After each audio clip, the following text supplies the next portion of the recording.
ये संसार सागर ये क्या है? यही है, ये शरीर मिला, निश्चित मिला है, आपको पता है कि मिला है, लेकिन ये भी आपके दिमाग में बैठा हुआ है कि एक न एक दिन छूट जाएगा, है ना दिमाग में? कौन ऐसा है जिसके दिमाग में ये नहीं है? जाना तो पड़ेगा। जाना पड़ेगा मतलब क्या है कि जो शरीर आपको मिला हुआ है वो शरीर यहीं पड़ा रह जाएगा। और आप देखते हो, आपने जब से स्मृति आपको आई है तब से घर से लेकर के बाहर तक गिनती करोगे तो हजारों की संख्या हो जाएगी।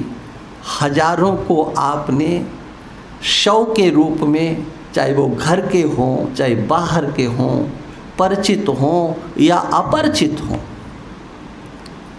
हजारों की संख्या में आपके नज़रों के सामने ये चलता फिरता शरीर, बोलता क्रिया करता हुआ, उसकी संज्ञा मुर्दा हो जाती है। मुर्दा जा रहा है, मुर्दा जा रहा है। आपने मुर्दे के रूप में दर्शन किया है, कितनों को देखा है, और ये आपकी दृष्टि में आ चुका है कि एक दिन यही हाल इस शरीर का भी होना है। बताओ ऐसा है कि नहीं? ऐसा है कि नहीं? निश्चित है, आपकी कहीं दूसरी जगह नहीं, पुस्तक में नहीं, आपके दिमाग में लिखा है।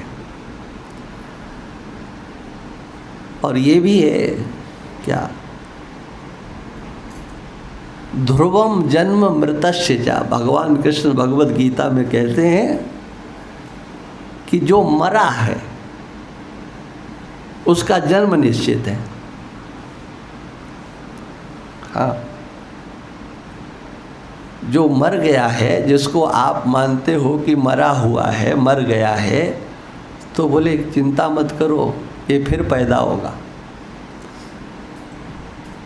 माने मर भी गया है और पैदा भी होगा।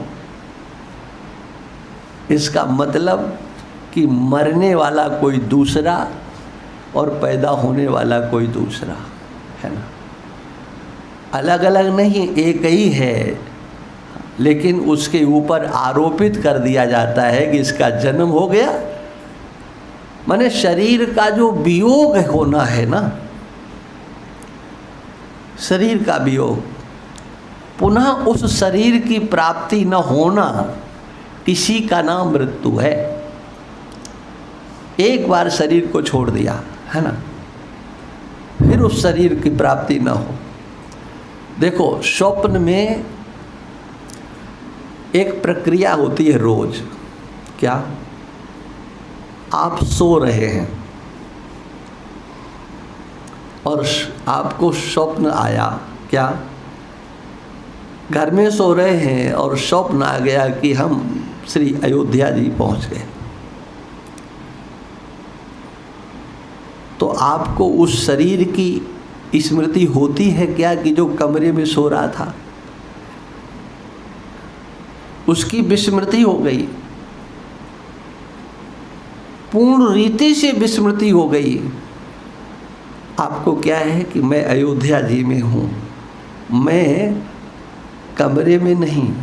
अरे कमरे की बात ही नहीं होती है जी, मैं अयोध्या में ही हूँ, है ना।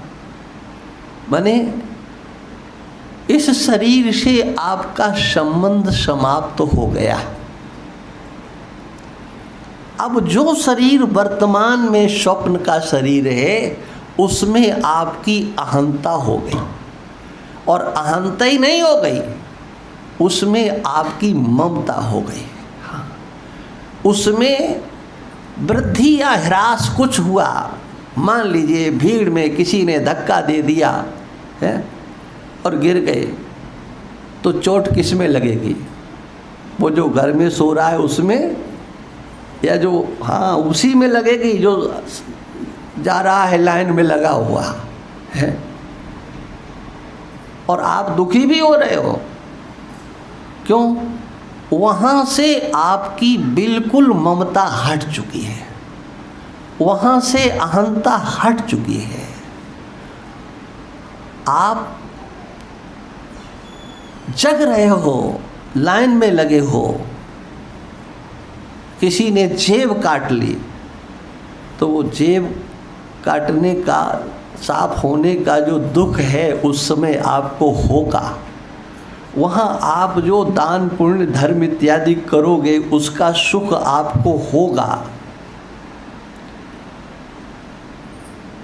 ये क्या है? ये मैंने किस लिए सुनाया कि एक शरीर से आपकी अहंता और ममता हट गई, दूसरा शरीर आपको मिल गया, तो जैसी अहंता और ममता आपकी उस शरीर में, वैसी ही अहंता और ममता दूसरे शरीर में। मान लीजिए स्वप्न में ऐसा आया कि आप पक्षी बन गए। हाँ, ऐसा आ सकता है। हाँ, और कोई आपको मारने के लिए आए तो कितनी तेज गति से आप उड़ेंगे, भागेंगे। क्यों? आपकी अहंता, आपकी ममता अब उस शरीर में नहीं है। कहाँ है? अब उस पक्षी के शरीर में है। इसलिए यही क्रम है कि आप बिना शरीर के रहते नहीं हो। एक शरीर से संबंध हटता है और दूसरे से जुड़ जाता है। ये निश्चित मानिए आप।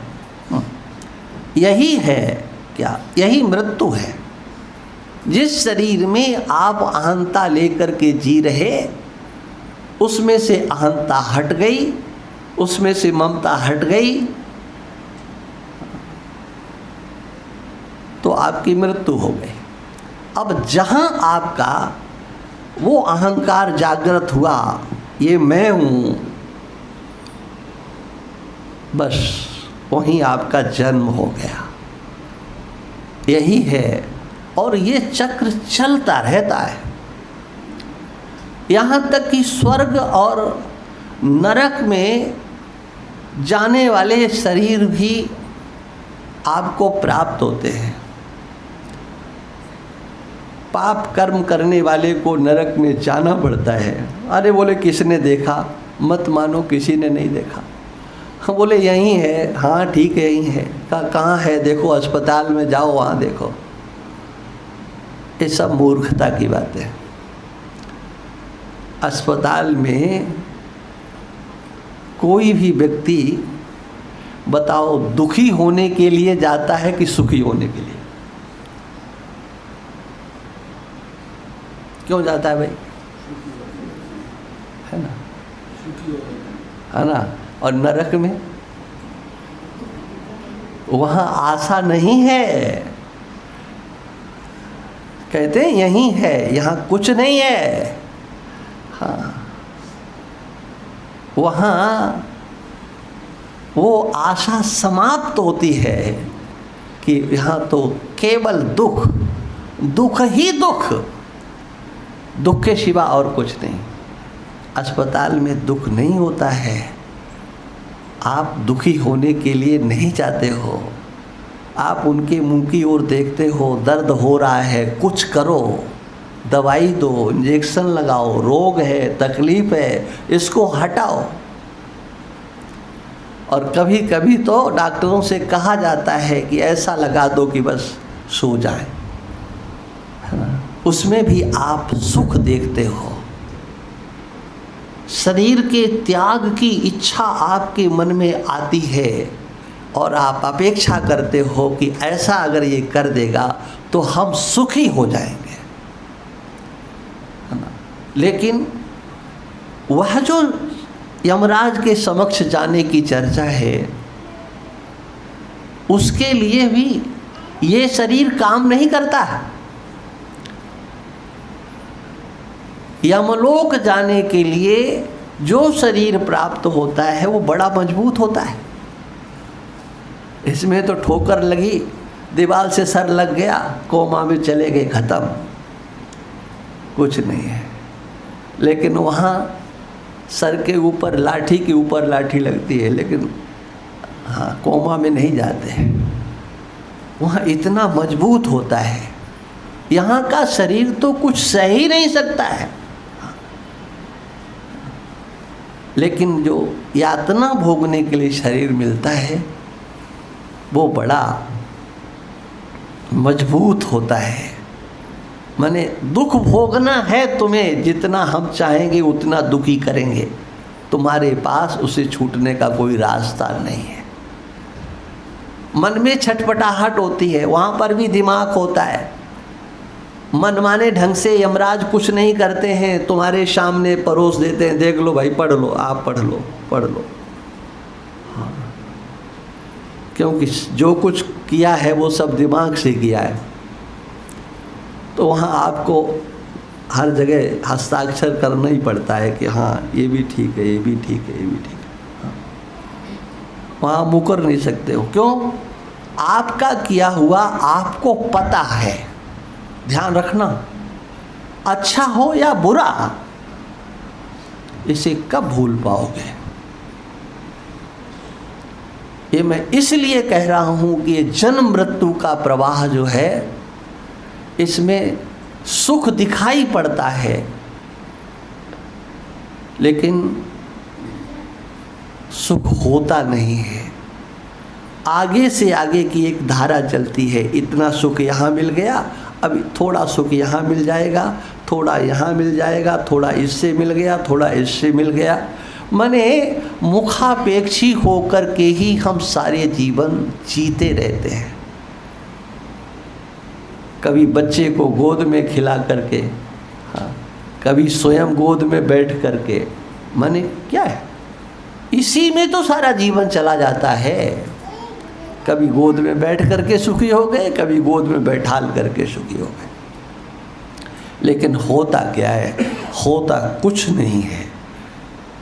इसलिए मानव जीवन की सार्थकता ये है कि जो हमारे पास समय है उसका हम सदुपयोग करें। और सदुपयोग क्या करना है? अपने आत्म कल्याणार्थ कुछ करें, अपने लिए कुछ करें, केवल अपने लिए करें, अन्य के लिए नहीं। परोपकार की पराकाष्ठा गृहस्थ आश्रम में होती है। हाँ, दूसरों का भला करने के लिए ही गृहस्थ आश्रम में सारा जीवन लगा दिया जाता है। उसका नाम पुत्र हो सकता है, पुत्री हो सकता है, पौत्र हो सकता है, प्रपौत्र हो सकता है, कोई भी हो, स्वजन है, संबंधी है, आप सबके लिए चेष्टावान बनते हो। इनका भला हो जाए, इनका भला हो जाए, अपनी तो निकल गई। जो कुछ करना है आप दूसरों के लिए करते हो, किंतु सोचो आपने अपने जीवन में अपने लिए क्या किया है और कब करोगे? ये भी नहीं सोचना कि अब तो क्या हमसे हो पाएगा। अरे अब तो हम 60 के हो गए, 70 के हो गए, 80 के हो गए, 90 के हो गए, अब कितने दिन हम रहेंगे? अरे तुम्हें पता है कितने दिन रहोगे? नहीं पता ना? तो जितने दिन रहोगे उतने दिन तो कुछ ठीक ठाक कर लो। जो गया सो तो गया। इसमें भी हाँ, न घबराने की आवश्यकता है, न निराश होने की आवश्यकता है, न दुखी होने की आवश्यकता है। व्यतीत हो चुके जीवन को लेकर के पश्चाताप करने की भी आवश्यकता नहीं है। आप जहाँ हो, जो कुछ शेष बचा है उसका सदुपयोग कर लो। आप लोगों ने एक कथा सुनी होगी, सबने सुनी है, अजामिल की कथा। पहले बहुत अच्छा था, सदाचारी था, वेद पाठी था, अग्निहोत्री था, बहुत अच्छा था। माता पिता गुरुजन ब्राह्मणों सब इतने सद्गुण लिखे हैं कि आज ढूंढने चलेंगे तो मिलेंगे नहीं। लेकिन ऐसा सद्गुणवान होता हुआ, गुणों का भंडार होता हुआ भी उसका पतन हो गया। और ऐसा पतन हुआ कि आज भी कोई अपने बच्चे का नाम अजामिल नहीं रखता है।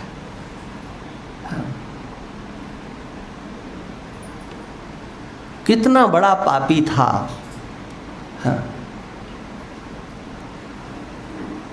लेकिन उसने अपने बालक का नाम उच्चारण किया, नारायण जिसका नाम था। किसी महात्मा ने बता दिया था, उसको नहीं, उसकी पत्नी को। कोई महात्मा पहुंच गए दरवाजे पर, और पहुंच क्या गए, ये गांव के लोग भी जो होते हैं ना, ये पूरे होते हैं। कोई संत ने किसी से पूछा कि कोई यहाँ भगत का घर है जहाँ भिक्षा मिल जाए, आवास मिल जाए? तो बोले हाँ चले जाओ, वो सामने जो घर दिखाई देता है वो 1 नंबर के भगत राज हैं। वहाँ आपकी सेवा बहुत अच्छी होगी, वहाँ तो महात्मा आते ही रहते हैं। उस बेचारे को भेज दिया। वहाँ जब वो पहुँचे तो आवाज़ लगाई, तो वो श्रीमान अजामिल तो थे नहीं, उसकी गृहिणी निकल करके आई, देवी वो। महाराज यहाँ कैसे आ गए आप? यहाँ तो कोई आता ही नहीं है। किसी ने बताया कि परिवार बहुत अच्छा है। बोले कोई अच्छा बच्चा नहीं है, यहाँ तो रात दिन हम लोग पाप कर्मी हैं, अच्छा कुछ जीवन में किया नहीं है। हमारे जो पति हैं उन्होंने भी, हमने कभी नहीं देखा कि उन्होंने कुछ अच्छा किया हो। यहाँ आपकी कोई सेवा नहीं हो सकती है, आप चले जाओ। लेकिन आपसे निवेदन है कि हम लोग पाप के कूप में घिरे हुए हैं, क्या आप हमारा मार्गदर्शन कर सकते हैं? कोई रास्ता हमारे कल्याण का बता सकते हैं? बोले देखो, एक काम करो, तुम अपने बेटे का नाम नारायण रख दो। जो तुम्हारा सबसे छोटा बेटा है उसका नाम नारायण रख दो। ये नारायण नाम रखने मात्र से क्या कल्याण हो जाएगा? बोले रखो तो सही।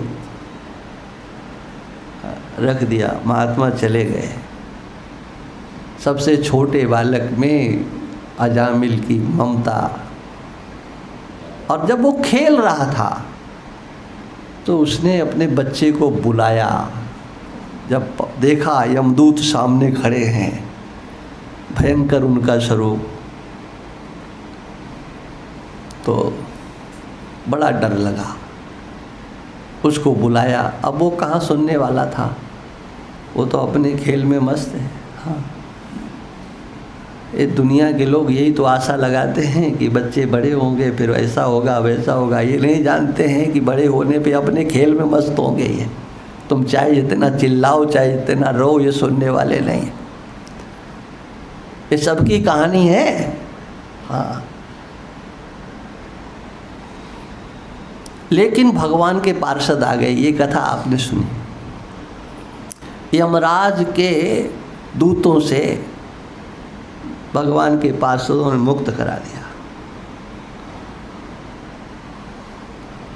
जब उसको अब देख तो रहा था कि ये भगवान के पार्षद हैं, ये यमराज के सेवक हैं, ये हमको यमराज के यहाँ लेने के लिए आए हुए हैं, और ये हमें यमराज के दूतों से छुड़ाने के लिए आए हैं। सब देख रहा था। अब जब वो यमराज के दूतों को भगवान के पार्षदों ने भगा दिया तो तो उसने सोचा कि अब इन्हें प्रणाम कर लें। जब प्रणाम करने के लिए वो जैसे ही उठा, भगवान के पार्षद भी चले गए। ये कथा, लेकिन उसके आगे की कथा ये है कि उसने अपने किए गए जो दुष्कर्म थे उन पर बड़ा पश्चाताप किया, बहुत रोया। मेरा उत्तम कुल में जन्म हुआ, मैंने वेदों का अध्ययन किया, एक एक को लेकर के उसने पश्चाताप किया। वो पश्चाताप की अग्नि में जल रहा था और उस समय उसका एक निश्चय हुआ, जो हुआ सो हुआ, अब मेरे से कुछ गलत नहीं हो सकता। और उस समय न उसने बेटे की ओर देखा, न उसने अपने गृहिणी परिवार की ओर देखा। कन्नौज नाम की जो नगरी है वो गंगा के किनारे ही है, और वो वहाँ से अपने गांव को छोड़ करके चल दिया और हरिद्वार पहुँच गया। उस प्रसंग को देखने से लगता है कि व्यक्ति का एक निश्चय उसको क्या से क्या बना देता है। सत्संग सुनो, सत्संग सुनने से आपके अंदर जो शक्ति आएगी, दिखाई नहीं पड़ता है कि कुछ हो रहा है। अरे वही तो सत्संग, कल भी, वो पिछले साल भी यही था, उससे पिछले साल भी, क्या कुछ पता लगता है? नहीं पता लगता है। लेकिन पता उस समय लगेगा, हाँ, जब इस सत्संग की तुम्हें ज़रूरत होगी, उस समय ये सत्संग में दिया गया ज्ञान तुम्हारे काम आएगा। उसका वह ज्ञान उस समय प्रस्फुटित हुआ। हाँ, इस शरीर से पृथक आत्मा तो नित्य शुद्ध बुद्ध मुक्त है। मैं ये शरीर नहीं हूँ, ये नहीं तो मैं सूक्ष्म कैसे, कारण कैसे, मेरे से क्या कब हुआ? मैं तो नित्य शुद्ध बुद्ध मुक्त अकर्ता हूँ, मैं अभोक्ता हूँ। एक अपने वास्तविक स्वरूप का चिंतन उसने किया और वो मुक्त हो गया, है ना। ये कथा आप तो केवल भागवत में तो नहीं सुनते हो ना, है वो आए और जो भगवान के धाम को चला गया, ऐसे धाम को नहीं चला गया। हाँ, भगवान को धाम को तो जो गाएगा ही, जो अपने प्रत्यगात्मा को परमात्मा से अभिन्न समझ करके निश्चय करेगा, उसे भगवान का धाम नहीं मिलेगा तो किसे मिलेगा? लेकिन मिला कब? केवल नाम मात्र से नहीं, आपके बौद्धिक निश्चय से, आपके बौद्धिक चिंतन से। धृतराष्ट्र के जीवन में कौन सी अच्छाइयाँ हैं भाई, बताओ। धृतराष्ट्र ने अपने जीवन में क्या अच्छा किया? कुछ बता सकते हो? नहीं बता सकते। कुछ अच्छा नहीं किया, जिससे कुछ अच्छा हुआ ही नहीं, उसका नाम धृतराष्ट्र, है ना। एक बार कुछ जरा सा अच्छा हुआ। क्या हुआ कि जब भगवान दूत बन कर के गए और वहाँ भगवान ने अपना विराट स्वरूप दिखाया, जब उनको बांधने की सोचने लगी ये चंडाल चौकड़ी, तो धृतराष्ट्र ने भगवान से कहा कि मेरे अंदर भी आपके विराट स्वरूप देखने की इच्छा है। अगर मेरे नेत्रों में ज्योति आ जाए तो मैं भी आपके विराट स्वरूप को देख लूँ। देखो, भगवान ने अर्जुन को भी विराट स्वरूप दिखाया और धृतराष्ट्र को भी। धृतराष्ट्र के ऊपर भगवान कृष्ण ने कृपा की, उसको नेत्र ज्योति दी। देख लो, देख लिया। लेकिन धृतराष्ट्र कुछ बोला क्या? धृतराष्ट्र कुछ नहीं बोला। कोई प्रतिक्रिया हुई, कोई भगवत भाव बना, कोई श्रद्धा जागृत हुई? अरे कुछ नहीं हुआ जी, इतना पत्थर दिल था वो। ईश्वर की अहेतुकी अनुकंपा का उसके ऊपर कोई प्रभाव नहीं हुआ, है ना। लेकिन ऐसा धृतराष्ट्र भी जब विदुर उनको उपदेश करते हैं कि तू कहाँ पड़ा है, क्या है तेरी जिंदगी,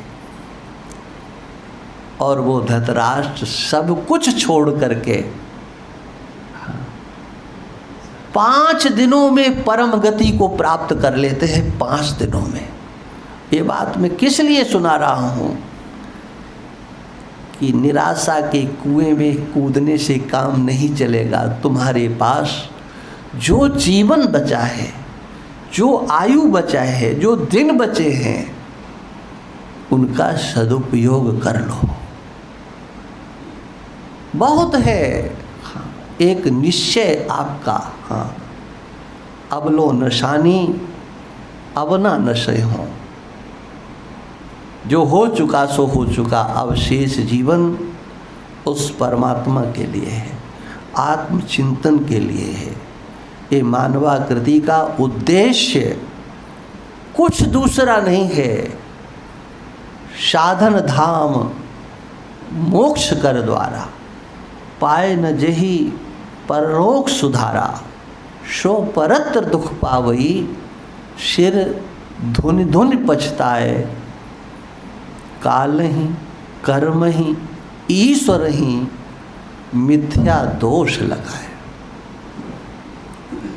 बाद में पश्चाताप करना पड़ेगा, इसलिए पश्चाताप की अग्नि में जलना नहीं पड़े।